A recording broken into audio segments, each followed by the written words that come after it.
neste dia estamos recebendo uma convidada mais que especial.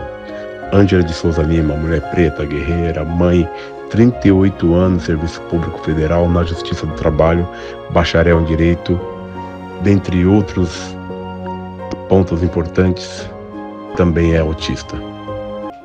E obrigado por ter vindo, porque Nossa, é um luxo. Tenho que te agradecer. É um luxo você aqui. Porque agora, não sei, eu e o Edson, a gente tem assim essa empatia, né? E assim, faz tempo, não né? sei quanto aos seus outros pacientes, mas assim, a gente tem uma relação diferenciada. Isso é fato, não tem que contestar. É verdade. E assim, é bacana, né? Porque eu acho que assim, que o trabalho melhor disso que eu sinto em mim é aquela coisa da autoafirmação. Que eu sempre fui uma pessoa muito invalidada, eu sempre tive muita baixa estima. E a partir do momento que você consegue enxergar isso, você dá um up, né? Que nem hoje eu me acho, eu até falo assim, gente, não é possível. Que assim, eu me acho uma mulher bonita. Hoje eu percebo, quando eu saio, eu percebo que os homens me olham. Então assim, pode até ser que me olhassem, mas eu não enxergava, eu não me sentia assim, aquilo não é pra mim, sabe? Eu não me sentia digna. E agora hoje eu saio na rua, se eu pegar o metrô e tudo, eu vejo que a pessoa tá me olhando. E você sabe quando o cara te olha assim com um pouquinho de malícia. Até porque na maturidade da gente, né, você consegue distinguir isso mais fácil, né? Até homens mais jovens e tudo, eu falo, meu Deus, né? Eu falei, então eu me sinto assim, parece que agora eu tô aparecendo. Então parece não, a Ângela agora é a Ângela, né? Você falou que sua vida começou agora, né? E por que você fala isso? Que ela tá então, isso agora depois realmente do diagnóstico, né? Porque parecia que eu vivia assim, numa penumbra. Porque tudo que eu fazia não era visto. Então, eu trabalho no TRT, esse ano eu vou completar 38 anos de TRT. Então, em 91, eu trabalhei na corregedoria, que é um setor elitizado do tribunal, e hoje eu percebo também que naquela época, em 1991, eu fui a única servidora negra que trabalhou ali, mas assim, eu não tinha visibilidade. Agora, em compensação, passado esse tempo todo, o ano passado, eu fiz parte da Comissão de Diversidade e Equidade do TRT de São Paulo, que é o maior tribunal do Brasil, né? Então, isso para mim, falei, nossa, né?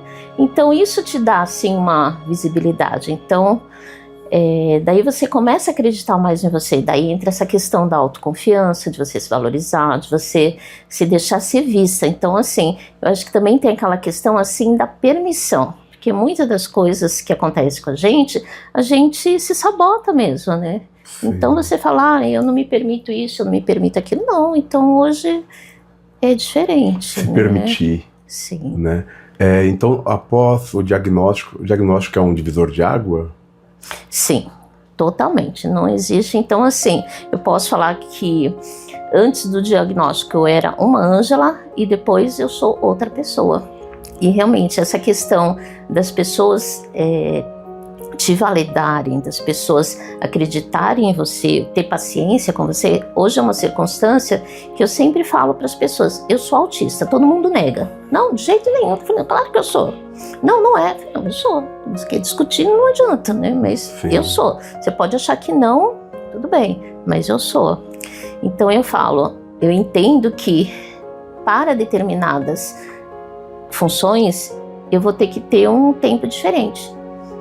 Esse negócio de ser mais lento ou mais rápido, eu sempre me considerei mais lenta, mas na realidade não. Cada um tem o seu tempo. Cada pessoa tem o seu tempo. Às vezes o meu tempo pode ser próximo do seu, mas ele sempre vai ser diferente, nunca vai ser igual. E como é importante, né, Ângela, você falar de se permitir, você falar que hoje você anda e vê os homens. Hoje eu tô mais corajosa, hoje eu tô mais assim, querendo fazer as coisas que eu não fiz lá atrás, é essa impressão que eu tenho. Sim, que nem agora no meu relacionamento, né, com o meu companheiro, que até a nossa ideia é realmente a gente firmar a nossa relação E uma situação que me deixou assim muito confortável, que assim também foi um divisor entre a minha relação com ele nessa questão de confiança. Uma coisa boba, mas para mim teve um significado muito grande. A gente tinha voltado no barzinho e eu voltei dirigindo porque ele tinha bebido, né? E para estacionar o carro, a garagem dele é aquela garagem que o portão abre paralelo, não é aquela garagem perpendicular que você entra com o carro reto. E com o carro grande, né? Ele falou: eu vou abrir o portão, você põe o carro para dentro. Eu falei: não, eu não dou conta de botar esse carro para dentro. Ele falou: claro que dá. Eu falei: não consigo sair do carro, não, põe você, porque eu não sei colocar o carro aí. Ele falou: não, calma, eu vou te ensinar a colocar o carro aí. Senta aqui. Ele falou: você vai entrar aqui bem do ladinho do portão, o máximo que der, só cuidado com o espelho. Daí aqui, ó, quando chegar na porta, que você tá vendo aqui, tem um quadro de luz, você vai virar toda a direção para a direita e vai olhar no espelho o portão. Daí você entra. Acabou. E aquilo assim foi tão fácil. Eu falei: imagina, né? Ele falou: para sair é a mesma coisa. Você vai voltar do jeito que você tá. Quando chegar aqui no relógio, que você vê o teu corpo aqui no relógio, você vai virar toda a direção, só vai olhar o espelho na lateral, pronto. Você consegue correlacionar essas tomadas de decisão com alguns testes aqui? Torre de Hanoi, por exemplo, tem uma associação. Porque quando você chega aqui para fazer a Torre de Hanoi, você fala: não sou capaz. De repente você começa a fazer e começa a voar. Essa questão da validação, né? Então, e assim, e também o modo que a pessoa te trata. Porque isso é uma coisa mágica, né? Que nem eu gosto muito de ouvir os comentários, né? Aulas, né? Do Renato Monteiro, que é um grande filósofo todo, né? Então, que ele fala que realmente o amor é um combustível na vida da gente, e porque é aquela outra frase também que é bordão, que é aquela coisa, se você não é respeitado, você não é amado. E a carência do ser humano, tudo que o ser humano quer é ser amado, mas amado em sentido amplo, né, no genérico, não só aquele amor de casal, amor de pai, de filho, é o amor no geral, porque a gente cria afeto e a gente cria amor. Então o amor é como se fosse uma energia, então ele é um combustível, porque nós somos dependentes de afeto. Porque toda pessoa que te trata bem, automaticamente você se apega a ela, você quer estar perto dela, você gosta da companhia dela. Então tudo isso faz com que você continue ali. Então, se você não tiver afeto, se você não tiver amor, isso te distancia e tudo. Você está na faculdade, às vezes você tem um melhor colega, ou um colega que você tem mais facilidade de falar, de conversar. No trabalho também sempre vai ter uma pessoa que você desenrola melhor com ela. E isso é na vida, então isso é fruto do quê? Do amor. Então, quando ele fala com essa categoria de que o amor é um combustível, a gente entende. Eu falei: então isso para mim ficou muito desenhado, de que realmente as coisas funcionam através do amor. Então, assim, você tem que também cuidar muito bem dos seus afetos. Não adianta você só dar amor e você sentir falta daquilo. Poxa vida, eu dou tanto amor pro Edson e ele não me devolve nada. Não existe uma reciprocidade, né? Quando você fala assim, que você está se sentindo percebida socialmente, será também que você está praticando o auto-amor? Essa autovalidação? Sim, que essa questão que eu passei a gostar mais de mim. Então, que nem eu falei, hoje eu me acho bonita. Eu acho que eu sou capaz de muitas coisas que hoje em dia, que uns tempos atrás eu não faria, e hoje eu faço, que nem às vezes eu gravo vídeo, quando eu saio com as minhas amigas eu gravo vídeo, tiro mais fotos, coisa que não tem. Antes do diagnóstico, se você olhar o meu Face, tinha poucas fotos. Eu tirava fotos até por conta do meu filho, para ter guardada essa questão de mãe, ainda mais eu que sou mãe solo e tudo, então que eu queria fazer esse papel de memória com ele, né? Então, mas agora não. Sim, trabalhar todo esse tempo, 38 anos no serviço público federal, né? E não é um sentimento dúbio, assim, você está num ótimo serviço, num ótimo cargo, que é difícil para entrar, né? Tem milhares de pessoas querendo entrar e você conseguiu, e mesmo assim, antes desse diagnóstico, você não percebeu o quanto você era capaz? Então, antes eu me sentia realmente totalmente invisível, né? Eu era só um número. Pode até ser que hoje eu continue sendo um número, mas a minha percepção é outra. Sim. Não sei a deles. Pode ser que para o tribunal eu continue sendo um servidor comum como outro qualquer, mas eu enxergo isso diferente. Você bacharel em Direito, mãe solo, e com toda essa dificuldade que a sociedade é uma mulher preta, né, com toda essa dificuldade que a sociedade impõe pra gente, ainda assim você, autista, né, ainda assim você lutou, conseguiu buscar várias oportunidades. De alguma forma o autismo atrapalhou você nessa progressão, nesse crescimento profissional e pessoal? Sim, isso me ajudou nessa questão da autoconfiança, porque eu era uma pessoa totalmente que eu não acreditava em mim. Sim. Eu sempre dependi muito da validação das pessoas, né? Hoje você não precisa mais. Até porque, eu cito assim um exemplo que eu comento muito com as pessoas. Se a pessoa me faz uma pergunta, por que eu demoro para responder? Porque a minha cabeça, ela tá trabalhando assim. Você me pergunta tal coisa, então o meu pensamento é, bom, eu tenho que ter uma resposta que seja correta, eu tenho que ter uma resposta assim que vai agradar, uma resposta assim certa, porque eu já estou pensando na aprovação. E daí eu estou preocupada se eu vou ser censurada. Nossa, mas ela falou aquilo, a resposta dela, se ela foi vaga, foi isso, foi aquilo. Então, por que eu demoro para responder? Porque a minha cabeça, ela está preocupada com o que você vai achar e não propriamente dito com a minha resposta. Então, isso te paralisa, aquele medo, aquela fobia. Então, não, eu tenho que acertar, eu tenho que dar uma resposta correta, senão o que ele vai achar? Que eu sou burra, que eu sou isso, que eu sou aquilo, ou que eu não agradei. Então, eu acho que essa demora é esse medo que a gente tem de não corresponder à expectativa do outro. É interessante, isso deve ser Não, isso é constante, né? Então é uma coisa assim apavorante, né? Por isso que quando a pessoa pergunta, você fica parada e a pessoa fala, não vai falar nada. O que é ser autista? Mulher, preta, bacharel em Direito, intelectualizada, mas não encontrando isso aí. O que é ser autista? Olha, para mim esse negócio fica assim, é uma situação realmente diferenciada. Então assim, hoje eu entendo que eu sou diferente, mas um diferente no sentido positivo, que eu tenho realmente minhas qualidades e minhas falhas, como qualquer outro ser humano, mas eu já não tenho tanto medo de desagradar, porque eu acho que o medo maior do autista é aquela sensação assim de não ser compreendido, de desagradar.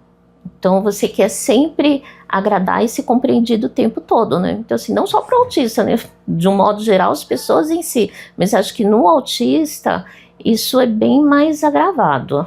O que você diria para as pessoas assim, Ângela, que não conhecem o autismo e muitas vezes desrespeitam? O que você diria para as pessoas que desrespeitam o autismo e as pessoas também que não conhecem, que precisam conhecer? Bom, eu acho que realmente é a comunicação. A comunicação é a grande chave, né? A comunicação, realmente o afeto, o trato. Então você trabalhar, conversar com a pessoa de forma respeitosa e você conseguir perceber um pouquinho da dificuldade dela. Sim. Daí sim, você vai conseguindo fazer com que essa relação desenrole, né, normalmente. Daí você não fica tão assim, você fica mais solta, você fica mais leve. Então hoje eu me sinto assim, eu me sinto mais solta, mais leve, assim, mais corajosa para coisas que eu não fazia em hipótese alguma. Então hoje eu tô mais confiante. Uma pergunta que eu gostaria de fazer, acho que eu nunca te fiz, no primeiro dia que você recebeu o diagnóstico aqui, como é que foi assim, quando você saiu pela porta aqui? Como é que você agiu ali? Como é que sentiu? Que emoção que veio? Olha, aconteceu de tudo.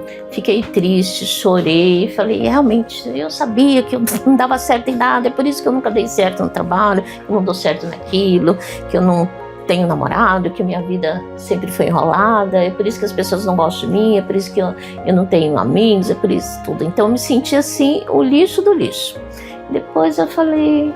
Isso quantos dias, assim, mais ou menos, esse sentimento passou por quantos dias ou meses? Eu acho que eu fiquei uma semana naquela tristeza, naquela coisa assim, e assim, parece que aquela coisa, não, agora tá assim, tá confirmado, né? Porque tá ali, né? Tá o preto no branco, não tem o que questionar. Então assim, a vida inteira eu fui tudo errado, eu sou toda errada. E depois, daí você vai vendo que não.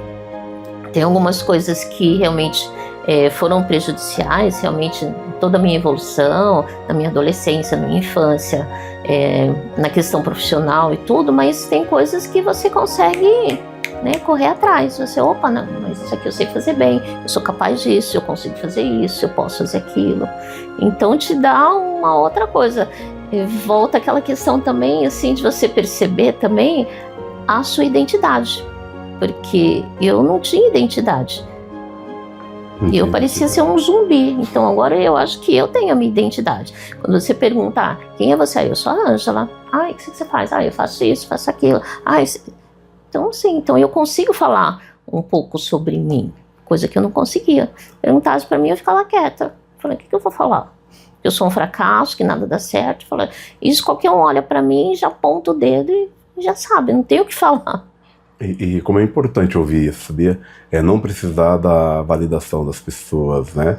Porque carregar esse sentimento de querer responder com medo do que a pessoa vai pensar é muito... você viver o tempo todo difícil. Com esse fantasma te assobrando é muito ruim, sim, viu? Porque o seu medo de não acertar, de não corresponder é muito grande. Isso te frustra muito, te decepciona muito, né? E a partir desse momento que você começa a achar essa validação, as pessoas também estão respeitando mais? Você está sentindo assim socialmente esse respeito? Você falou que está percebendo, né, essa representatividade social. E os seus pares, as pessoas que estão ao seu redor, os conhecidos, no trabalho, você está percebendo também uma validação, sim, um respeito? Porque a partir do momento que você sabe se colocar, você delimita o seu espaço. Que nem quando eu saio muito com o Juraci, às vezes a gente vai muito para barzinho, então ele é um cara também assim, muito comunicativo, então ele sempre convida uma pessoa, a gente conhece alguém ali, ou um casal, ou um rapaz sozinho, quando ele sai para fumar, e a pessoa senta ali com a gente, e eu acabo conversando mais com a pessoa, uma pessoa que eu nunca vi na vida, do que propriamente ele. Então ele fala assim, nossa, eu conversei, não sei o que, daí você fala. Então assim, isso para mim me dá uma segurança de que assim, eu sei conversar com várias pessoas, com pessoas que não sejam só daquele meu círculo de amizades. Então isso me expandiu muito, porque hoje em dia eu sou uma pessoa que eu sou capaz de ir num lugar com muitas pessoas, e se alguém conversar comigo, eu converso de boa, assim. Uma coisa que não se fosse há anos atrás, ele ia conversar e tudo, e eu ia ficar só ouvindo os dois ali, pronto, eu ia ter medo de falar.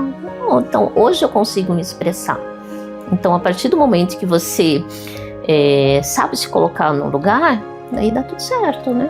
Falando dessa forma, vai abrir um leque aí bem grande, né? Um nicho bem grande para a pessoa. Porque também o que falta muito ainda para as pessoas é essa questão do conhecimento, né? Então, assim, a gente sabe que não é fácil. Então, hoje em dia, essa consciência, esse aprendizado que a gente tem que ter sobre o autismo é uma coisa que está começando, né?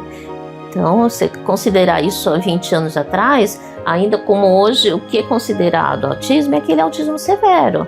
Sim. Quando a pessoa não fala, que ela tem toda uma dificuldade, tudo que ela não consegue se expressar. Então, assim, é que nem a pessoa com síndrome de Down. Fica uma coisa assim, visivelmente, então a pessoa fica convicta, não, realmente aquela pessoa, ela tem síndrome de Down.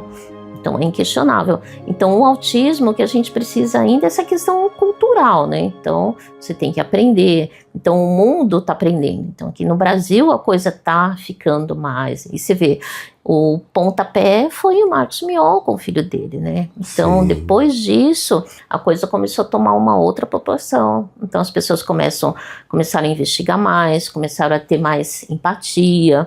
Então assim, então isso é um trabalho árduo, né? É um trabalho assim formiguinha, né? Sim, Ângela, muito obrigado por essa entrevista, é uma honra receber você aqui. Você não sabe o quanto você ajudou a fortalecer tudo essa dificuldade que é falar de autismo, né? Falar de autismo é falar do invisível, né? Principalmente quando você fala de autismo suporte 1, que é o seu autismo, né? Que, como você disse, não é o síndrome de Down que você vê ali, né? O autismo suporte 1 é invisível. Então, e poder enxergar o invisível é só o paciente igual você, que está disponível sempre a melhorar, a crescer. E você vem nessa crescente, assim, enorme. Por isso que você foi convidada a estar aqui. Obrigado por essa entrevista. Para a gente poder encerrar, assim, essa entrevista tão gostosa, assim, o que você diria para as pessoas que não conhecem o autismo, para as pessoas que não aceitam o autismo? Então, a primeira coisa é assim, procure então um neuropsicólogo, procure assim uma pessoa realmente gabaritada que possa te dar um diagnóstico correto, e você realmente vai precisar, não adianta, você vai ter que fazer uma terapia, pelo menos durante um período na sua vida, para você entender tudo o que acontece com você. Daí para frente você consegue fazer sozinho, mas a terapia, ela é fundamental. Porque você vai precisar de um profissional especializado para isso. Não é uma mágica, assim. Não é. Isso não acontece. Não é um conselho. Não. Porque muitas vezes as pessoas... Você pode, que nem eu posso estar servindo de entusiasmo para a pessoa, assim, ter mais confiança. Poxa, não sei o quê, olha aquilo, sim. Então, assim, posso dizer que eu sou, assim, um referencial até. Nem sei se muito ou não, mas, sim, considero vai um referencial. Mas você vai precisar de realmente um profissional para trabalhar isso em você. Sim. Depois sim, você consegue andar sozinho, né? Porque você não precisa ficar dependente o resto da vida dessa situação. Então vou ter que fazer terapia o resto da vida. Então isso também é muito relativo, né? Às vezes tem pessoas que podem fazer terapia, sei lá, 20, 30 anos, não se incomodam, às vezes, sei lá, 5 anos. Daí isso vai de cada um. Mas eu acho essencial que você tenha um profissional, assim, gabaritado que possa te acompanhar. O que mais te entristece como uma pessoa autista? É o medo. É o medo. Que o medo paralisa a gente, né? Então, acho que uma das maiores dificuldades, para mim, é o medo. Certo. E com o diagnóstico, qual os próximos objetivos aí? Porque você falou que vem se validando e praticando o auto-amor, né? Que a gente percebeu aqui. Agora, qual é o próximo objetivo? O que precisa acontecer agora, assim? O que você pensa a partir de então? Porque você está agora com a ferramenta na mão. Eu imagino que não ter o diagnóstico deve ser, igual você falou, andar feito um zumbi, né? Não saber o que está acontecendo, não se entender. E agora, com o diagnóstico, com todas essas ferramentas agora, com a convicção que você é diferente, mas por lado positivo, o que você pensa a partir de agora? Então, continuar sendo, assim, proativa. Então, dar continuidade na minha relação com o meu companheiro, no meu trabalho. Eu me aposentando do tribunal, eu quero continuar a trabalhar, eu quero advogar. Assim, sabe, ter realmente uma vida normal. Mas assim, balizada no que eu quero fazer, sem ficar preocupada. Mas você vai aposentar e vai trabalhar? Sim, qual o problema, né? Não tem assim, tanta gente faz isso, então não tem aquela coisa, não, você aposentou, você tem que ficar quietinha, você tem que fazer consulta médica, você tem que ir só no teatro. Não existe isso, sabe? Então literalmente a vida se começa... permitir, não sei, pode ser, posso fazer N coisas, de repente posso querer viajar, posso querer ficar em casa, posso querer trabalhar, não sei, né? Isso vai acontecendo. Então assim, volta novamente essa questão da permissão sem você ter que passar pela aprovação do outro. Você falou no começo que você está se sentindo com 20 e poucos anos, então literalmente a vida começa aos 60? Eu acho que eu estou começando a viver praticamente agora, viu? Principalmente coisas que eu não vivi lá atrás, estou vivendo agora. Tem um certo arrependimento? Não, eu acho que agora, até porque a maturidade te ensina muito isso, né? Então, principalmente na relação com as pessoas, na relação, assim, marido e mulher. Então, toda a experiência que você tem hoje em dia, isso te dá uma boa base, né? Porque a gente sabe que o ser humano, independente dele ser autista ou não, as relações são muito complexas, né? Isso não tem o que questionar. Então, você sabendo lidar um pouquinho melhor com tudo isso, a tendência é dar tudo certo, né? A Ângela hoje é feliz? Sim. E esse conceito de felicidade para o autista, como é que é? Como é que se constrói? O que é felicidade? É justamente essa questão assim de perder um pouco o medo e ser mais permissivo e ter a autoconfiança. Sim. Se você não tiver a sua autoestima bem equilibrada, isso vai te realmente colocar para baixo, né? Agora, a partir do momento que você tem a sua autoestima ali bacana, daí você consegue, né? E assim, claro, né? Todo sucesso ele depende do quê? De esforço, de aprendizado. Não existe nada se você não tiver um esforço. Ah, eu quero fazer uma faculdade. Ah, mas você vai ter que estudar. Ah, eu quero ser advogada. Ah, então você vai ter que tirar a carteira da ordem. Ah, mas eu não sei o quê. Então precisa de um esforço. Que nem eu volto a falar, nada é mágica, né? Então tudo depende do empenho, das suas prioridades. Então esse é o seu combustível, né? Bom, muito obrigado. É uma energia, né? Obrigado pela entrevista. Muito feliz de você estar aqui. Parabéns por esse crescimento e por essa autoconfiança, tá bom? Eu que agradeço, viu? Valeu. Então, obrigada.